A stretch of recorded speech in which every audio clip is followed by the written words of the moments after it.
Tiangala, lakad-lakad muna tayo. Dito tayo sa may Lower Balakbak sa Baguio City. So, kasama natin si Macaroni Place. Sup. Ay, ba't yung ginagawa eh? Gusto naman ang jacket. Oh. So, hindi ko na sasabihin si Macaroni Place nyo. Hindi na nagpa-function yung tuhod talaga niyan. Dapat naglalakad ako pa. So, lakad-lakad lang tayo kahit malamig. Wala kaming jacket. Kasi sanay naman kami sa init. Hindi kami sanay sa malamig.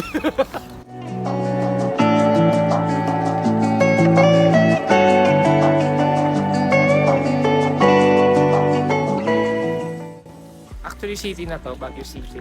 Pero siguro mga 10 minutes pag nakamotor sa town. Sa mga Session Road, SM, Burnham, malapit lang namin. So may coding pala dito mga tol. May coding ang motor dito. So depende na lang sa may plaka nyo kung ano, parang sasakyan lang din. So hindi ka pwedeng gumala dito lang nakamotor. Kailangan may alam ka sa mga rules and regulation dito sa Baguio City. Naka-video ka.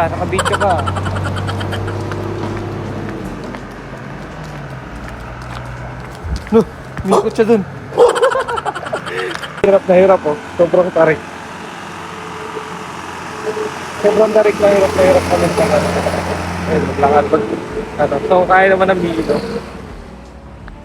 Kinaya naman ng Mio. Siguro may angkas na lang ako. Pinakakayanin yun. Hirap.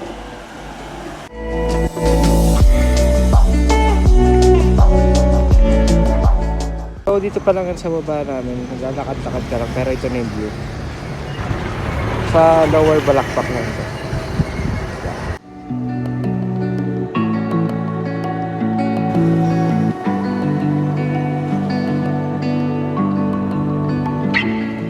Yun yung mga agala. So, sa Lower Balakbak, dito ka taas yung inaano nila.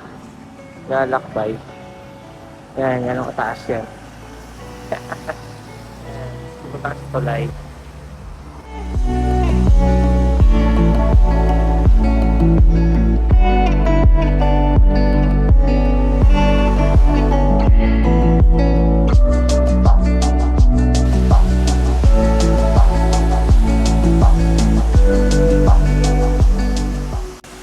Ang dami niyang bunga guys, suha. So yun na, akit na kami. Ang ganda ng kati namin. Pero hindi pa yan, may pa ganun pa. So good luck na lang, hindi na namin tinuloy ang ganda kasi baka umulan na. Wala naman, kasi bahay ni kuya pala to. May PBB house dito.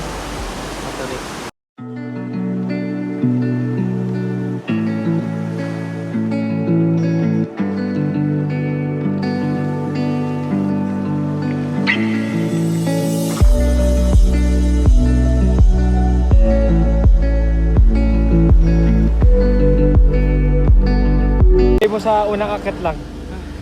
Ayoko na ulitin. Bukas jogging. Puta yun na. Napanaginip na ako magja-jogging.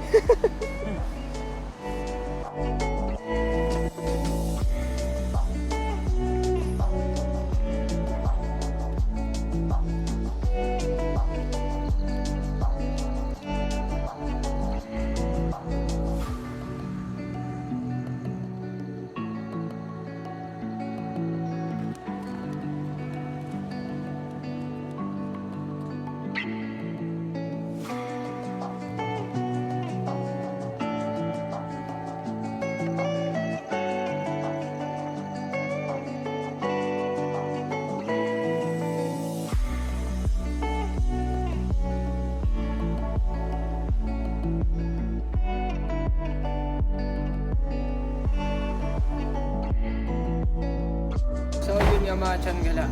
Dito na sa bahay, medyo pagod si Macaroni Place.